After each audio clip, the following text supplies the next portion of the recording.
नमस्कार. आता संक्रांत जवळ आलेली, त्यासाठी आपल्याला मस्त अशा गुळपोळ्या करायच्यात. त्यासाठी मी इथं एकाच वाटीने सगळं साहित्य मोजून घेतले. ह्या वाटीने मी हे तीळ घेतलेत. आता हे माझे गावरान तीळ आहेत, त्यामुळे त्याचा कलर थोडासा असा मातकट असतो, एकदम पांढरा शुभ्र नसतो. तर हे एक वाटी तीळ घेतलेत ह्या वाटीने. याच वाटीने मी भाजून शेंगदाणे घेतलेत साल काढून, आणि अर्धी वाटी खोबरं घेतले, आणि या वाटीने 2 वाट्या गुळ घेतलाय बारीक चिरून. शेंगदाणे मी भाजून घेतलेले. आता आपल्याला तीळ आणि खोबरं भाजून घ्यायचे, आणि 1 चमचा खसखस घ्यायची ह्यामध्ये. आता इथे मी हे 1 चमचा खसखस घेतली. आता हे खसखस, तीळ आणि खोबरं आपल्याला भाजून घ्यायचे अगोदर. तीळ आपले भाजायला लागले, पाक असे चटचट उडते. 2 मिनिटं परतायचे फक्त. 2 मिनिटं झाले. आता यामध्ये आपल्याला ही खसखस टाकून घ्यायची, आणि गॅस कमी करायचा. मस्त आपले आता हे तीळ खमंग भाजले, खसखस त्यामध्ये भाजली. आता हे आपल्याला काढून घ्यायचे. आता हे खोबरं पण आपल्याला असं छान तांबूस रंगावरती भाजून घ्यायचे. हे खोबरं पण आपलं तांबूस रंगावरती भाजले. तर हे पण आपण काढून घेऊ. आपले हे सर्व साहित्य भाजून झाले. आता आपल्याला हे थंड होऊ द्यायचं. तोपर्यंत आपल्याला पीठ मळून घ्यायचे. इथे मी 1 वाटी पीठ, हे गव्हाचं पीठ घेतले आणि ते चाळून घेतलेले. आता याच पिठामध्ये आपल्याला हे डाळीचं पीठ टाकायचं 1-1.5 चमचा, म्हणजे पाव वाटी हे पीठ घेतले. टाकायचं चवीपुरतं मीठ, आणि हे मिक्स करायचं. आणि नंतर आपल्याला यामध्ये 2 चमचे तुपाचं मोहन टाकायचं.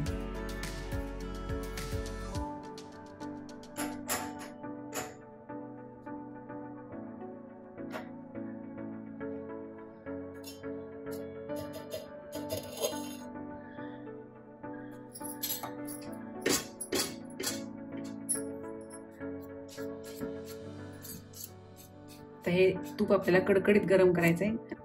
तूप आपलं छान कडकडीत गरम झालेले. तर हे आपल्याला त्या पिठामध्ये घालून घ्यायचे. पहा कसं चरचर चरचर आवाज आला. अगोदर आपल्याला चमचे साह्याने मिक्स करून घ्यायचं.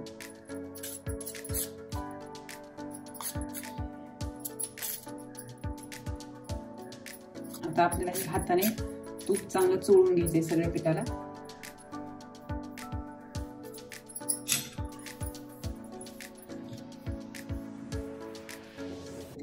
आता हे तूप आपल्या पिठाला छान चोळून झालेले. असं जर आपण धरलं तर पहा अशी मूठ पडली पाहिजे, म्हणजे समजायचं की आपलं पीठ व्यवस्थित झालेले. आता हे थोडं थोडं पाणी टाकून आपल्याला पीठ मळून घ्यायचे. हे पीठ जास्त पातळही नाही आणि जास्त घट्टही नाही असं म्हणायचं.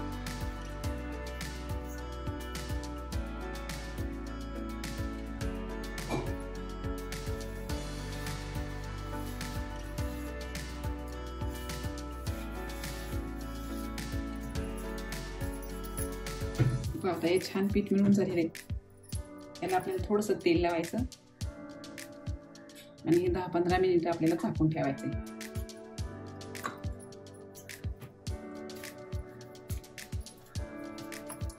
दोन 3च पोळ्या करायच्यात, म्हणून मी थोडंच पीठ घेतलेले.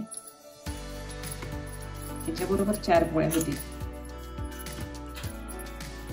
आता हे आपल्याला झाकून ठेवायचं 10 ते 15 मिनिटं.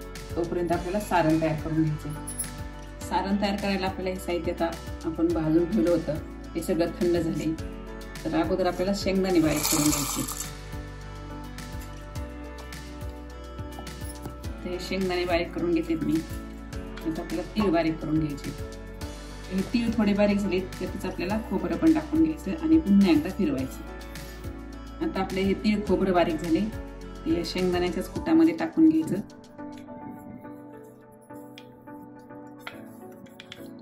आणि यामध्ये आपण घेतलेला गूळ मिक्स करून घ्यायचा. गूळ छान मिक्स करायचा, आणि हे सारण पुन्हा एकदा मिक्सरला फिरवून घ्यायचं, म्हणजे गूळ एकसारखा बारीक होतो. गूळ मिक्स करून हे सर्व साहित्य मी मिक्सरला फिरवून घेतले. मस्त छान असं एकजीव झालेली. आता यामध्ये आपल्याला 1 चमचा बेसन पीठ तुपावरती भाजून टाकायचे. हे मी अर्धा चमचा इथे मी तूप टाकलेले, त्यामध्ये हे 1 चमचा बेसन पीठ टाकायचं आणि आपण बेसन लाडूला जसं भाजतो तसं खमंग वास येईपर्यंत हे पीठ भाजून घ्यायचंय. मस्त असा हा पिठाचा कलर बदललेला आहे, आंबूस कलर यायला लागलाय. गॅस बंद करू आणि हे पीठ आपण त्या मिश्रणामध्ये टाकून घेऊ.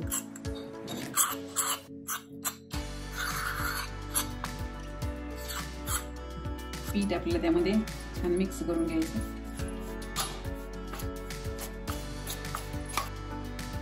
आता हे आपलं सारण एकदम व्यवस्थित तयार झालेले आपल्याला आणि पीठ पण भिजलेले. आता आपल्याला याच्या पोळ्या लाटून घ्यायच्या. मस्त आपलं हे पीठ भिजलेले, याचा आपला छोटासा उंडा तयार करून घ्यायचा.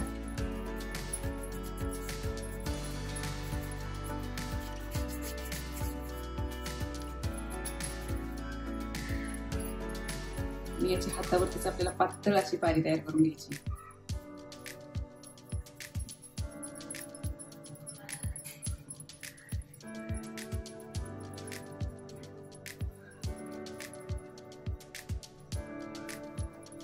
अशी पातळ यामध्ये मावेल एवढं सारण भरायचं.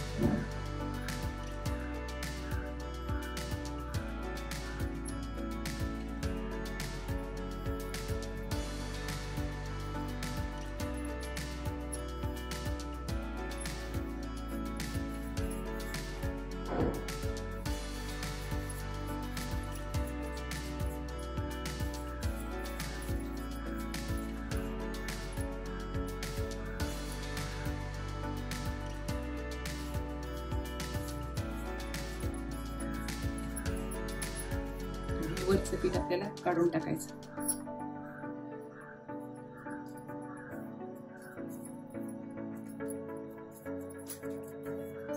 याची आपल्याला पोळी लाटून घ्यायची. आता पोळी जास्त पातळ नाही आणि जास्त जाडही नाही लाटायची.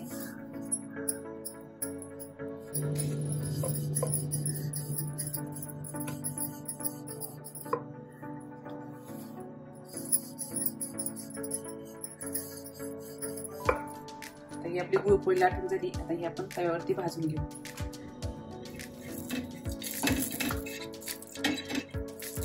तव्याला अगोदर थोडंसं तेल लावून घ्यायचं.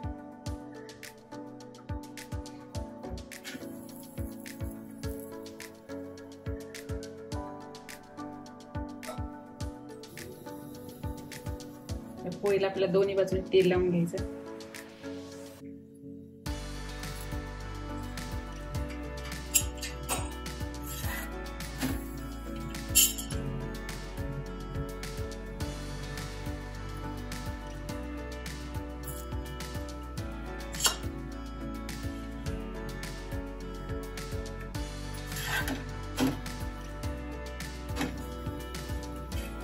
दोन्ही बाजूने आपली पोळी भाजली की आपण काढून घेऊ. मस्त आपल्या अशा ह्या गुळपोळ्या तयार आहेत.